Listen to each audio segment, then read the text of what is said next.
We deemed the upper 25 miles of the middle fork of the Salmon River in Idaho to be hazardous due to recent log jams and landslides.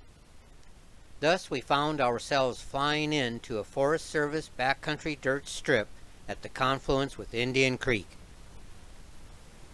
5 oar boats, a paddle boat, kayak, 14 people, their food, and camping gear all have to fit in 3 flights of this plane. Indian Creek in the foreground on the right, and the landing strip just beyond that next to the river.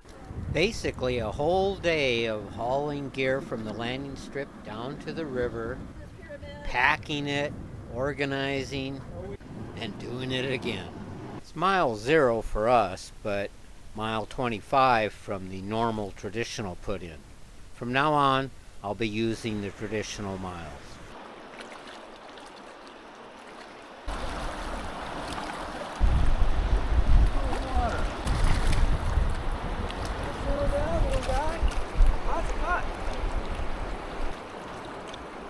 Cutthroat, see? It's a nice fish. See you later, Nancy. Have fun, Karen. 1 mile down to Sunflower Hot Springs. Real easy water down to Sunflower, and then we'll spend hours there. We have a very short day today. And there's the Marble Creek Pack Bridge.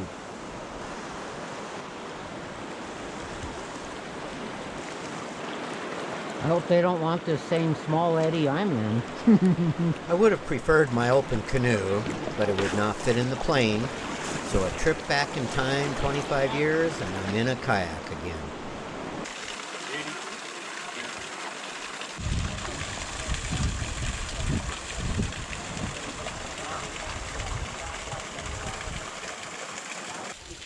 Hot showers on the salmon, huh? Because of allocated campsites, our first 2 days were quite short. But that gave us the luxury of spending a lot of time here at Sunflower. These privately owned resort-style ranches out here are really pretty incredible. Pack Bridge here servicing it, and the pack trail, of course.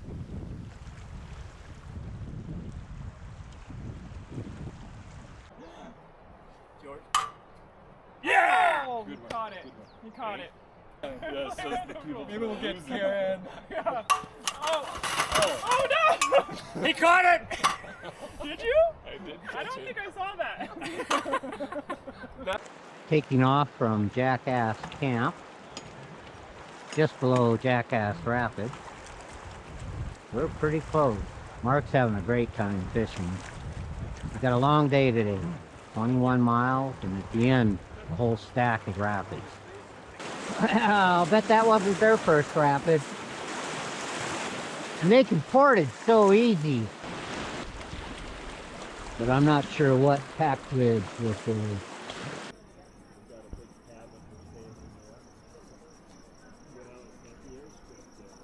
Wilderness, but it does have its amenities. Private ranch here at Loon Creek.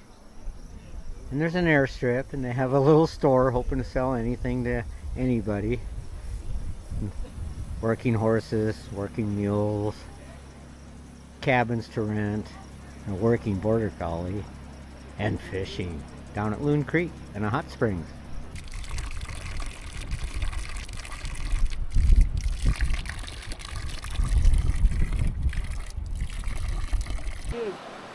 Loon Creek. So, and I think you will record them sometime. Yeah, it's pretty risky too. Oh yeah. It's like it's probably worse than motorcycle. Yeah. Oh yeah. Doing stuff like that. Flying around. I remember a very fun layover day here at this hot spring.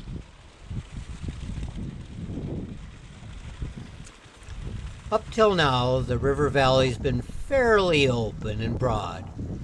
But now the cliffs are drawing in and the river narrows, and the pool above this next drop suggests something major. Yes, Tappan Falls. Note Colton's hat just dangling off the front of the boat.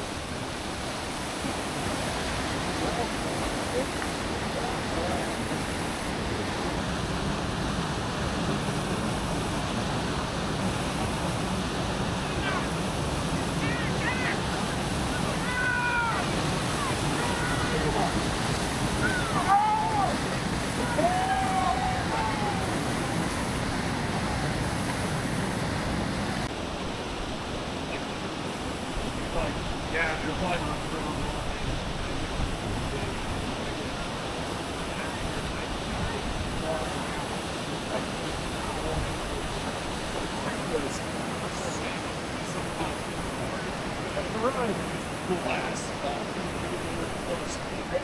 2008 Cove Creek flash flood pushed boulder debris out into the river, flooding Tappan 2 above and enlarging this, Tappan 3 Falls.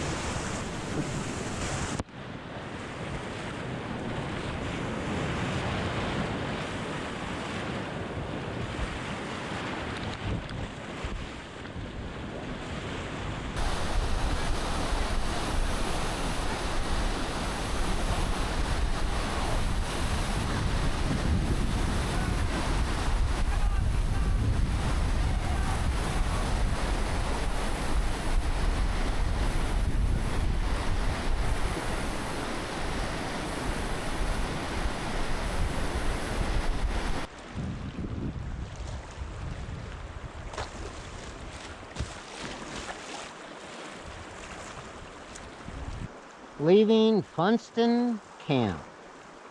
Gonna head down to the Flying V and pick up some water to drink. And then a short ways below that is Haystack and camp.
Oh, I didn't mean to wake you up from your nap.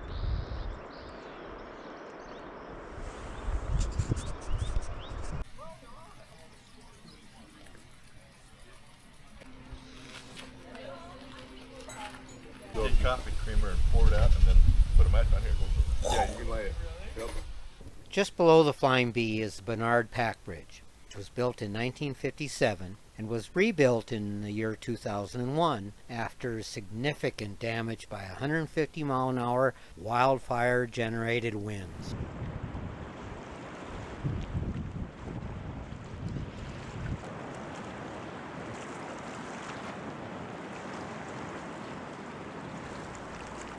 At higher flows, these large boulders on the left become massive holes. But even at these more moderate flows, the run is still on the right.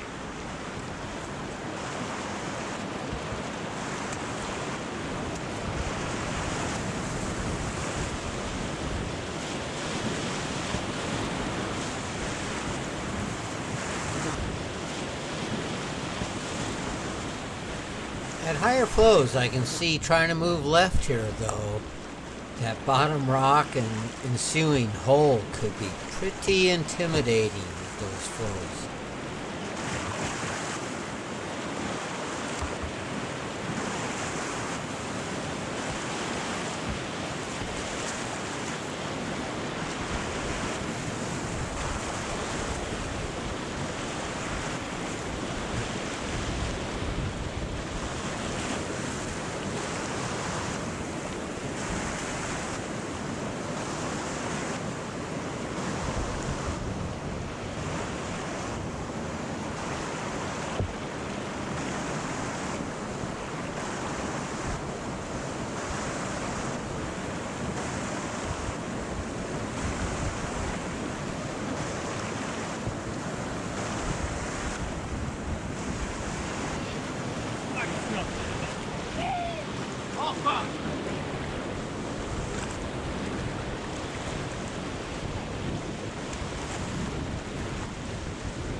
Even at these moderate flows, Haystack leads straight into Bernard's.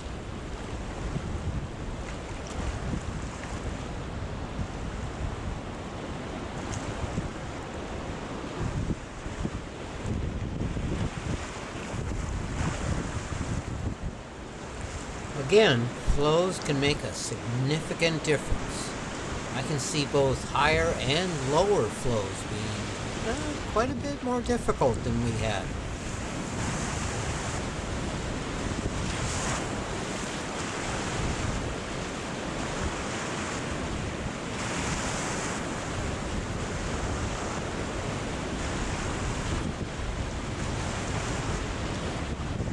And camp can't be too far away.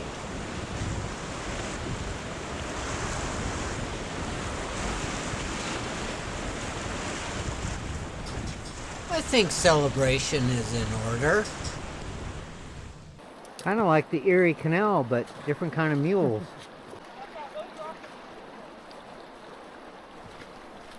We missed our camp eddy, so hauling some of the boats upriver and footing the cargo the rest of the way. It worked. Document it. Oops. No, we'll be able to. We have to go wide. We have to go wide. Nice job. That was pretty straightforward. A shady, cool layover day and a nice hiking trail lent its way quite nicely to a downstream hike. Doc and I found the remains of a predator's bird meal, and Doc maybe even found the pounce tracks. Besides being pretty, it gave me a great chance to scout the rapids downstream from our layover camp. Some debate whether this is called Porcupine, Jack Creek, or Earthquake Rapid. A couple of ducks were enjoying their warm, sunny rocks so much that they didn't mind me a bit. The downstream pine-covered bar is where I turned back. I'm no herpetologist, and the markings can vary a lot, but since this guy slithered into a gopher hole after a meal, I think we can call it a gopher snake. Now the end of our layover day. Taking off from about mile 45 or 6. I think we've got 18 miles today, and Weber and Redside at the end. That is Earthquake Rock. Came down in the big quake of 1983. Earthquake Rock!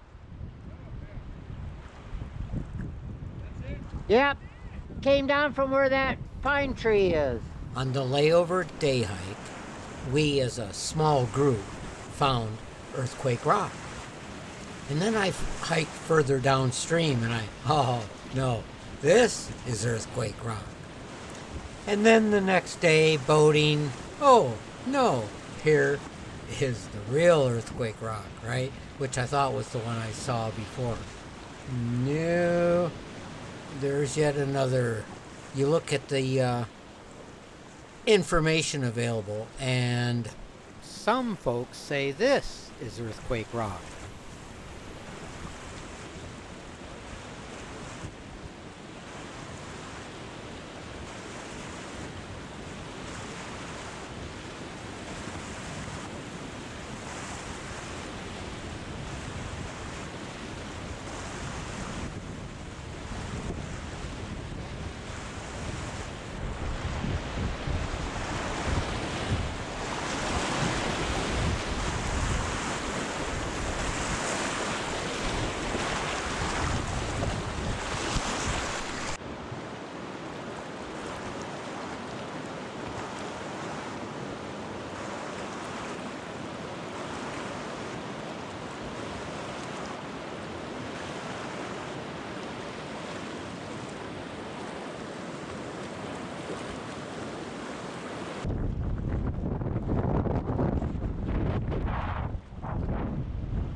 It was so windy that you had to paddle the air currents as much as the water.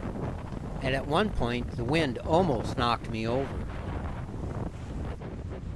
The only time on the trip that I did not miss my open canoe. These strong winds today were quite unusual in that they were downstream winds. Not the usual thing. And it seems like that could be easier. You just flow faster, but you were constantly fighting.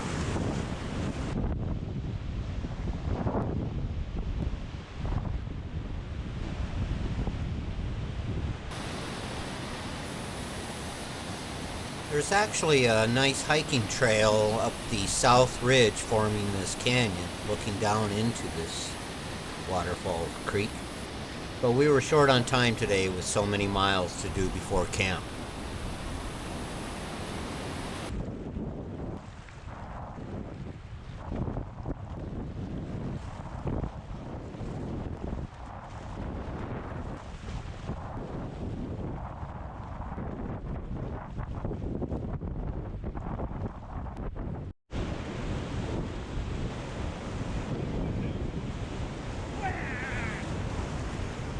Like I said, a lot of these fun, easy Class 3 rapids.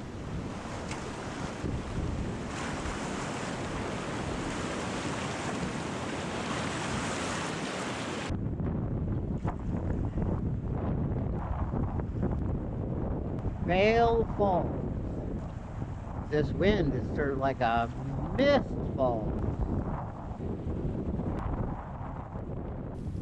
Between the wind and the seasonal low water, I definitely think Mist Falls is the best name. Yeah, but that name's already taken by a waterfall a few miles downstream.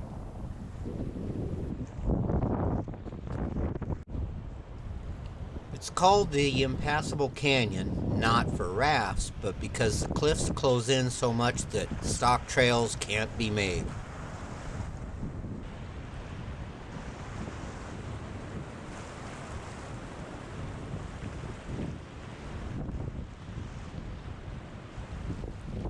Passing just left of what they call Airplane Rock aims you straight at Sevy's Rock, which was probably named after some poor soul who didn't make that left-right decision soon enough and rapped on that rock.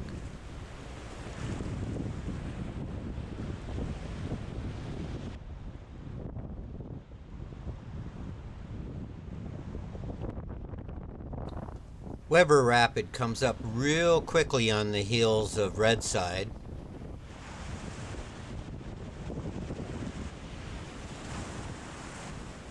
Fairly straightforward read and run hydraulics.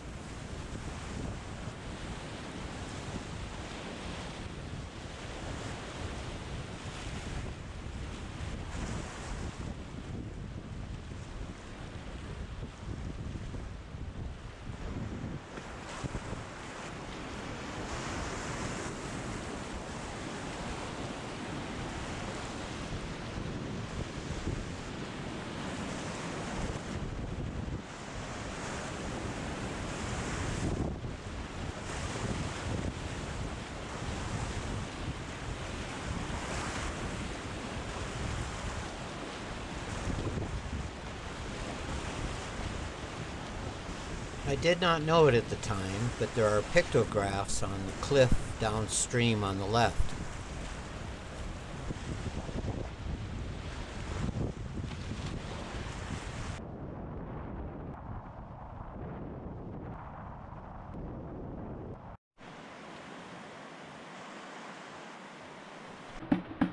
Get!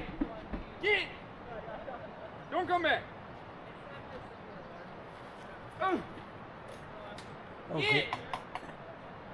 Hey, bear! Hey! Hey, bear! Hey! Well, of course, this is old poop, but it does prove and show what he's been eating. These golden currents have been everywhere.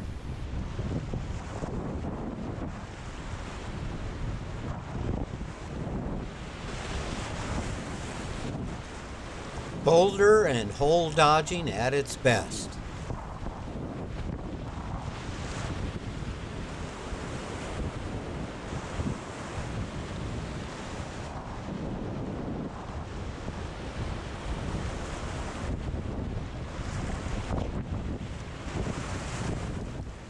Lower Cliffside Rapid follows almost immediately.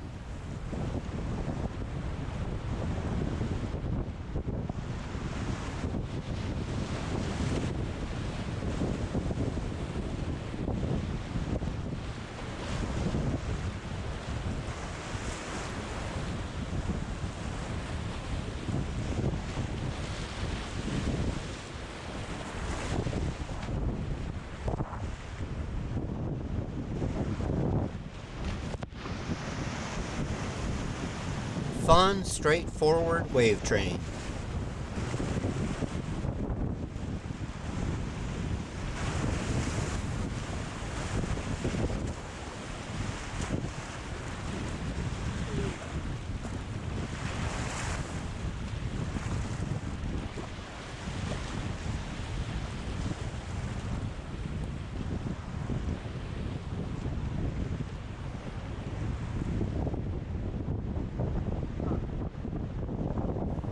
So called because at higher flows these hydraulics can easily flip those rubber rafts.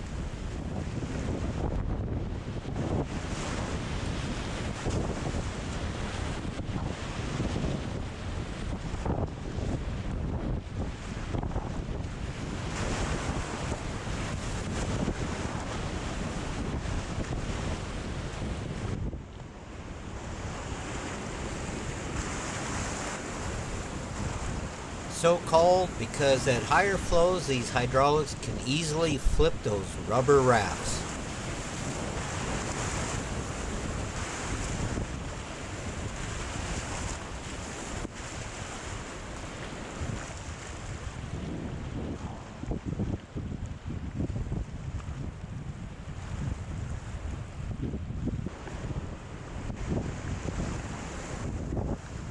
Derek, Karen, and Skip all have a great story about wrapping their paddle boat on this rock on a trip many years ago.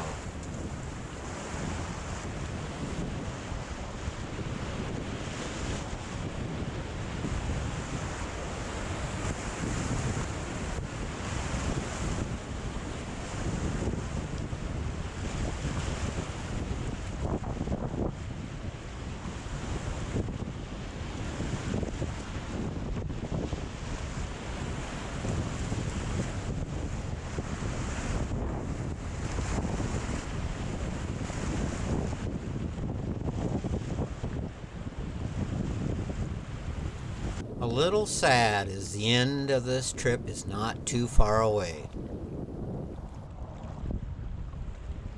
Ah, civilization. The confluence with the main fork of the Salmon. I had an unfortunate battery failure at the top of Kramer Rapid. Really too bad because that rapid had the biggest waves and hydraulics of the entire trip. Oh well.